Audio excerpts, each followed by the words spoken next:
Por amor ao rei Davi, Deus permitiu que Salomão estabelecesse um reino sólido, próspero, justo, cheio de glória e poder. Foi durante o reinado de Salomão que Israel atingiu seu apogeu na história. Entretanto, mesmo diante de toda essa essa grandeza promovida por sua sabedoria, esse destacado monarca se deixou levar por interesses políticos e desejos pecaminosos. É assim que o autor inicia a lição do próximo trimestre, né? Esse novo trimestre. O comentarista dessa nossa lição é o pastor Clayton Panemergin. Acho que é assim que é, Panemergin, né? Que pronuncia o nome dele. Doutor e mestre em teologia, membro do Conselho Geral da Rede Assembleiana de Ensino, autor de diversas obras editadas pela CPAD, diretor de diversas escolas e universidades em Joinville e diretor executivo de algumas revistas e pastor auxiliar da Assembleia de Deus em Joinville e Santa Catarina. E que, consequentemente, tem sido alvo de muitas acusações de cunho marxista, né? De objetivos marxistas. E o pessoal tá fazendo um barulho daqueles nessa lição. Né? O pessoal tá assim. Mas, irmãos e irmãs, o plano de Deus para Israel no meio da infidelidade, no meio da crise de infidelidade dessa nação, é a nova revista de EBD. E nós estamos na lição 1, a ascensão de Salomão e a construção do templo. Sobre essas coisas, inúmeras pessoas viram, né, nas minhas redes sociais: você não vai falar nada sobre essa revista, sobre esse pastor marxista que está editando a revista da CPAD. Primeiro, irmãos, do ponto de vista acadêmico, a gente não fala mal de pessoas. Todo debate é no campo das ideias. O debate do sábio está no campo das ideias. Eu dei uma folheada rasa na revista e eu não vi nada de marxista nisso. Pelo contrário, eu vi uma revista muito doutrinária, muito bíblica, um assunto muito gostoso, leve de se mexer, né? Claro, eu dei uma folhada rasa. Até agora eu não vi nada que... mas o pastor é marxista. O que ele está ensinando na lição é marxismo? É isso que me interessa. Porque quem sou eu para avaliar um pastor com currículo deste nível, mestre e doutor em teologia? E acredite, muita gente está entrando no barulho de uma cambada aí que nem frequenta escola dominical, só está procurando ibope. Então, meu querido, menos. O temor do Senhor é o princípio da sabedoria. Muito cuidado, né? O que é que nós estamos recebendo do pastor Panemergin? Eu creio que é assim que pronuncia o nome dele. Se alguém quiser me corrigir, fica à vontade. Nós estamos recebendo uma revista de escola bíblica dominical com 13 lições e até agora eu não achei nada de marxismo nessas lições, não. Qual o problema? Mas ele é marxista. Meu querido, se nós dar uma bagunçada aí na Assembleia de Deus, você vai ver pastor com mentalidade de neopentecostal, pastor com mentalidade... Na CPAD tem pastor com mentalidade de predestinação, calvinista. Tem gente com mentalidade... Eu já vi pastores que não falam mais de arrebatamento. Ele fala que nós vamos morrer mesmo. Esse negócio de arrebatamento é só a fé da igreja, irmão Daniel. Na verdade, vai todo mundo morrer. É assim, vai ter todo mundo arrebatamento no sentido pessoal. Eu já vi. Então, se nós vamos sacudir o negócio, meu filho, não vai ficar muita pedra subir pedra, não. Só que, claro, toda divergência enriquece o debate. Só que o assunto nosso é da escola bíblica dominical. E é sobre a escola bíblica dominical que eu vou falar. Eu não vou, irmãos, baixar o nível do meu canal para ficar atacando fulano e beltrano. Não vou. Mas se você fizer isso, você vai ver como é que o Ibope vai ser. Não. Eu não estou atrás de estrelinha, não, irmãos. Eu estou atrás de partilhar o ensino que eu recebi na minha vida, tanto da igreja quanto das escolas teológicas que eu passei, e isso na minha vida colocar à disposição dos irmãos. Agora, que baixaria, você pode procurar outro canal que você não vai encontrar aqui não. Vamos para a lição número 1, que eu já perdi tempo demais com essa besteira, né? Porque gente baixa gosta de coisa baixa. E eu não vou me rebaixar. Eu estudei demais para entrar por esse caminho. Lição 1, a ascensão de Salomão e a construção do templo. O temor do Senhor é o princípio de sabedoria. Esquece disso não. Você quer ser sábio? Tema o Senhor. Cuidado com o que você está mexendo. Não é por aí não. Deus é que manda na igreja. O Espírito Santo é que é o administrador da igreja. Cuidado. Só estou te avisando isso. Quem é sábio está entendendo o que eu estou falando. O texto áureo dessa primeira lição vai dizer, 1 Reis 8:11, e não podiam ter-se em pé os sacerdotes para ministrar por causa da nuvem, porque a glória do Senhor enchera a casa do Senhor. A verdade prática dessa belíssima lição, o pedido de sabedoria feito por Salomão a Deus, aponta para a maturidade espiritual que Deus deseja para os seus filhos.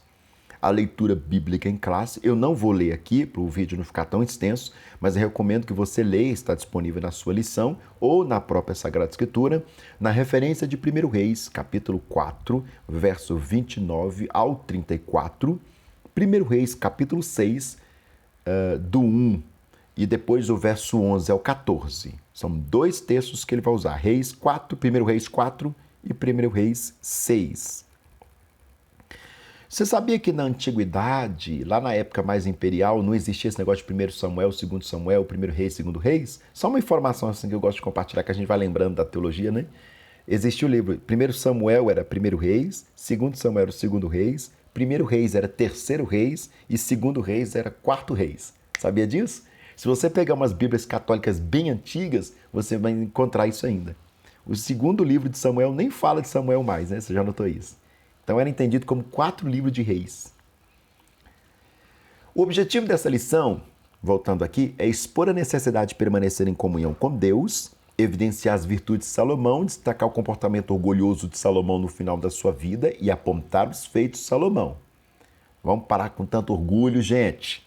Vamos evidenciar os feitos. Vamos ver o que está acontecendo. Não é por aí, não. Primeiro tópico da nossa lição, a sabedoria de Salomão. Antes mesmo de receber a sabedoria como um dom divino, Salomão já apresentava alguns traços dessa virtude, pois ao ser inquirido por Deus quanto a qualquer pedido que lhe quisesse fazer, 1 Reis 3:5, o grande rei escolhera a sabedoria de que se desprendesse o quanto já era sábio. Ora, se fosse ganancioso, pediria dinheiro. Se fosse orgulhoso, pediria glória. Se fosse vaidoso, pediria muitos dias de vida. Se fosse vingativo, pediria a morte de seus inimigos. 1 Reis 3:11, 13, 2 Crônicas 1:10. Mas do que adiantaria todas essas coisas se lhe faltasse a sabedoria? Salomão teve um elevado senso de prioridade ao pedir a Deus a coisa certa.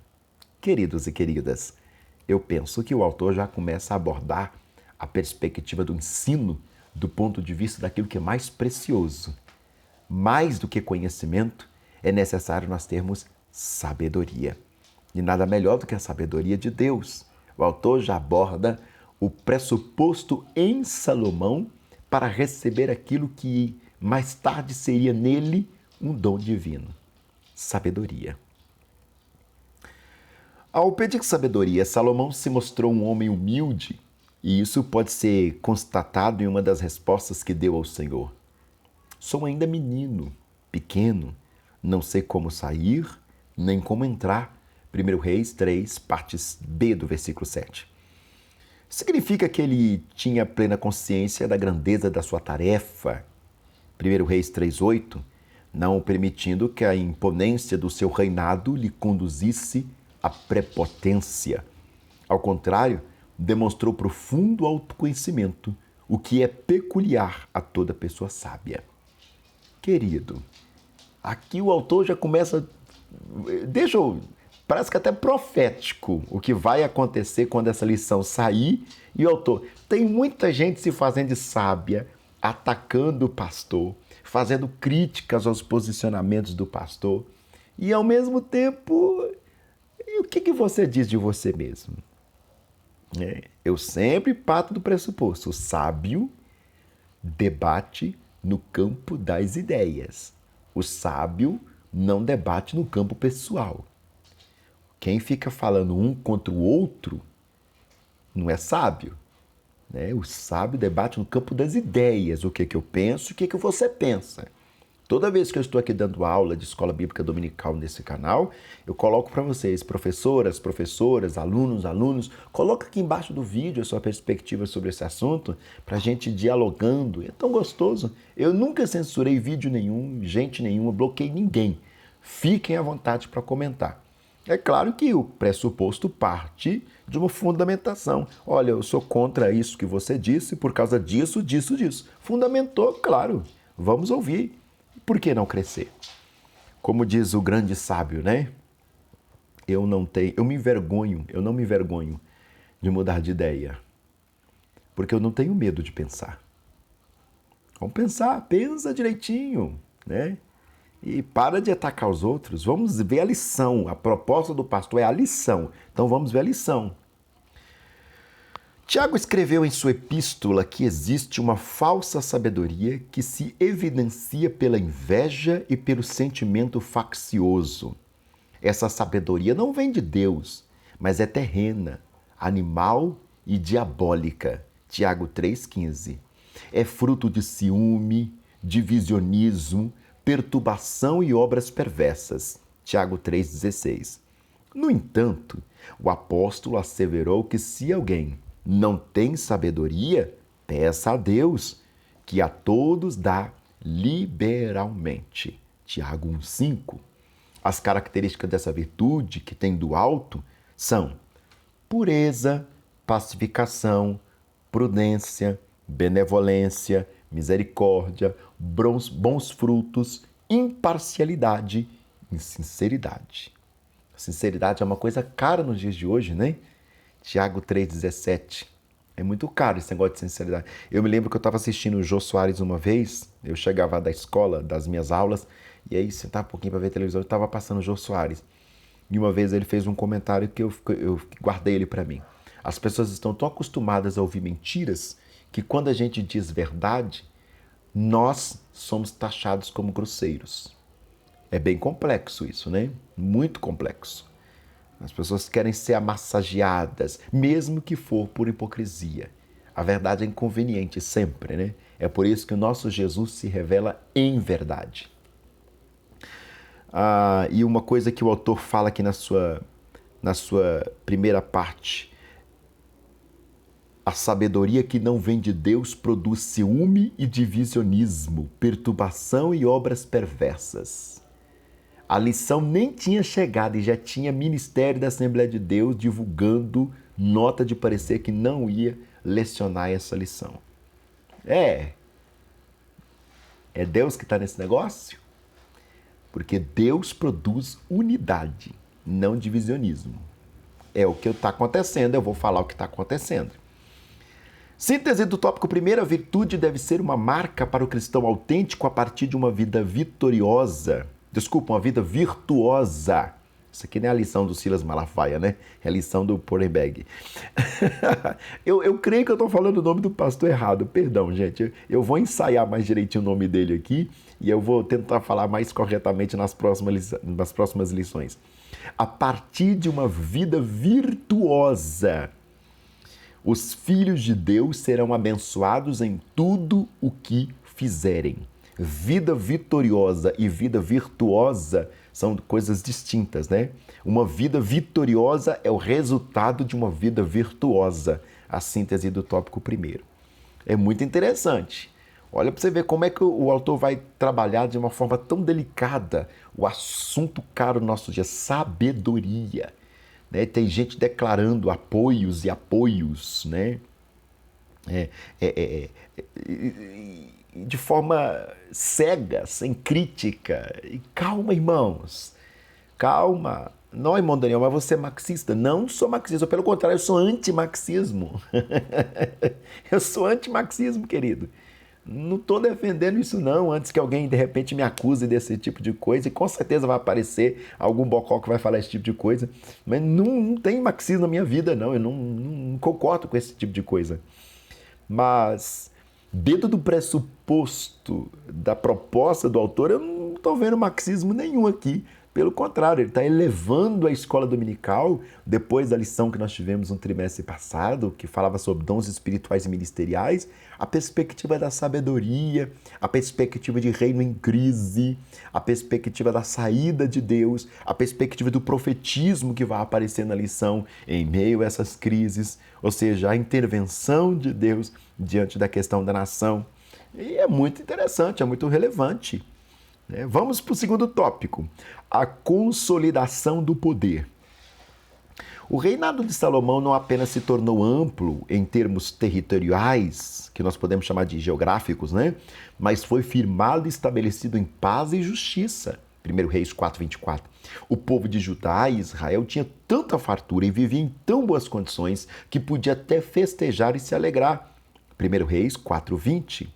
Todos os governos, quando administrados sobre essas premissas, se tornam duradouros, trazendo ao povo paz e segurança. 1 Reis 4:25a. Qual é o marxismo disso aqui, gente? Pelo amor de Deus. O povo está ficando doido. Infelizmente, até mesmo os homens mais sábios estão sujeitos à queda quando deixam de temer a Deus e entram por caminhos tortuosos. Os desvios de Salomão foram chegando aos poucos, à medida que fazia pequenas concessões em seu coração e estabelecia acordos com chavos políticos que deteriorava sorratoriamente seus valores espirituais, 1 Reis 11, versos 1 e 2, Salomão enganou a si mesmo pela ganância e pela sede de poder, que deixou invadir seu coração. Todavia, é importante destacar se isso não aconteceu no início do seu reinado, 1 Reis 11, do 4 ao 6. Essa degradação de valores começou conforme Salomão permitia que pequenos desvios assumissem proporções gigantescas. Gente, que coisa linda isso aqui! Que conselhos maravilhosos! Nada que sai do cunho bíblico. Olha a síntese que o autor trabalha, o tópico 2. Devemos ter cuidado com as concessões que fazemos, pois uma vida de entrega ao pecado começa com pequenos deslizes. A gente vai falar, é um nada a ver. Não tem nada a ver. Não tem nada a ver. Ah, não, isso aí não tem nada a ver. Aí quando começa o nada a ver, a coisa vai tomando uma proporção gigantesca e a gente não consegue mais recuperar. Que coisa maravilhosa essa lição. Estou amando. Estou amando. Se isso aqui é marxismo, por favor, envie para nós, o CPAD, mais autores marxistas. Porque até agora eu só vi coisas maravilhosas. Eu não sou especialista em doutrina marxista, mas se isso aqui é marxismo, por favor, manda mais para nós. Não estou dizendo que eu sou marxista, não curto muito, pelo pouco que eu vi de marxismo, não é muito a minha praia, não é. Mas olha isso aqui, gente. Tópico 3, a construção do templo. Aqui ele falou sobre a perspectiva da sabedoria, falou sobre a perspectiva do rei que pede sabedoria, e agora ele entra para a perspectiva do templo. Você está vendo que ele vai fazendo o círculo? O que é sabedoria? Quem é que pede sabedoria? E o que faz quem pede sabedoria? Constrói o templo. Se você olhar a sua vida e deixar que pequenos deslizes vai tomando conta, o templo vai ruir. Mas se você começar a frear os pequenos deslizes, pode-se chegar à construção, à edificação do templo. Deixa. Nossa, que coisa linda essa lição, de um nível elevadíssimo. O propósito de Salomão na construção do templo foi muito nobre: edificar uma casa ao nome do Senhor, meu Deus. 1 Reis 5:5. Nisso se percebe que havia pureza no seu coração, por ação do sábio rei de Israel, nos primeiros anos de seu reinado. Ou seja, ele não começa desviado. Você vê que a exortação à igreja que o nosso autor traz através da vida do rei Salomão ele começa crente, ele começa temente a Deus. O problema de Salomão não é o seu pensamento impuro, não é o seu coração impuro, são os pequenos deslizes que vai puxando o tapete de Salomão. Na construção do templo foram empregados diversos materiais de altíssimo valor, tais como cedro do Líbano, muito ouro. Todo o templo foi revestido de ouro. Ou seja, Salomão não poupou gastos para investir no templo do Senhor. O lugar santíssimo teve paredes, teto e o piso revestido de ouro puro.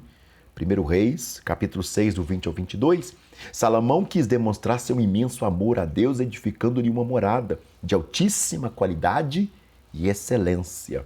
E cabe-nos a pensar qual é a qualidade da morada que nós temos oferecido para Deus. Ah, irmão Daniel, você está falando porque a minha igreja é pobre, que a gente não tem... Não estou falando disso não, irmãos. Nós somos o templo do Espírito Santo. E qual é a qualidade desse templo que nós temos oferecido para o Senhor? Ouro fala de pureza. Quem tem ouvidos, ouça. Essa visão de Deus centrada no templo é uma forte característica do Antigo Testamento, mas com a redenção do homem efetuada por Cristo na cruz do Calvário, a morada de Deus passa a ser o próprio homem regenerado. E é nesse lugar que deve haver riqueza e beleza, porque o Espírito de Deus habita nele. 1 Coríntios 6:19. Um lugar empobrecido pelo pecado pode ser morada do Deus Santíssimo?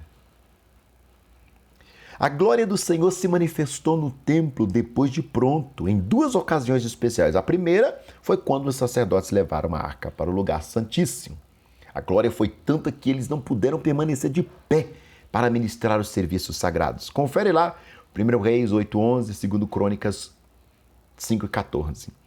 A alegria e o temor da presença de Deus faziam Salomão proferir uma das mais belas orações da Bíblia, registradas em 1 Reis 8:22 ao 53 e também repetida em 2 Crônicas, que horror, né? 2 Crônicas, capítulo 6, do 14 ao 22, que reconhece a grandeza, o senhorio, o poder, a misericórdia e o amor de Deus sobre todas as coisas. A segunda ocasião que a glória do Senhor se manifestou foi quando Deus respondeu a Salomão na inauguração do templo. 2 Crônicas 7, 1 ao 3. Ou seja, a primeira foi quando os sacerdotes levaram a arca para o lugar santíssimo. E depois, quando inaugura o templo. Uma confirmação, né? Desta vez, além da glória, desceu também fogo do céu e consumiu o holocausto e os sacrifícios. A síntese do tópico terceiro: tudo o que fizermos em prol da obra do Senhor e para a sua glória deve ser realizado com pureza de coração. Não puxando sardinha para nós pentecostais, mas eu não posso fugir do meu contexto, da minha realidade, nós poderíamos chamar dessa glória aqui, onde coloca o homem sem conseguir ficar de pé, da glória da conversão. A presença de Deus chega, nós nos convertemos e nos entregamos a Deus. E tudo que é em nós se despedaça, tudo que é em nós se dobra diante da sua presença. A gente não consegue ficar de pé. Todo o nosso eu, todo o nosso ser, humilha-se diante dele. E essa segunda glória que desce aqui, na inauguração do templo, que desce fogo do céu e consome o sacrifício, a adoração, nós podemos chamar de batismo no Espírito Santo. É quando na busca intensa o fogo de Deus nos invade e consome tudo que nós oferecemos. E o que nós oferecemos a Deus? Tudo que nós somos e tudo que nós fazemos. Que o fogo de Deus possa nos abrasar continuamente. Como vai dizer o Senhor lá no Evangelho, eu vim lançar fogo na terra e quem eu mais quero já está aceso. Isso é muito lindo, né, gente? Vamos ver o que é que ele conclui. Não vou ficar lendo subsídio dessas coisas não, porque eu não vejo como muito relevante essas coisas. Tem professor que gosta, eu penso que a lição, no seu sentido objetivo, que já está presente na revista do aluno, bem lida, bem exposta, bem explanada, já é o suficiente para uma boa compreensão. Conclui o autor dizendo: nunca houve na terra um homem com tanta sabedoria como Salomão, que soubesse empregá-la com justiça e correção durante anos de reinado. Esse grande rei de Israel e seu governo proporcionou ao povo de Deus um longo período de paz, harmonia e prosperidade. É o sonho de qualquer povo, né? Paz, harmonia e prosperidade. Ele usou sua sabedoria tanto para consolidar seu poder, quanto para construir um majestoso templo para a morada e culto a Deus. O autor iniciou a lição falando da sabedoria, de quem pede sabedoria, e o primeiro propósito de quem tem sabedoria: edificar o templo do Senhor. Como está o templo do Senhor? Onde você tem permitido o Senhor habitar? É a pergunta que não quer calar.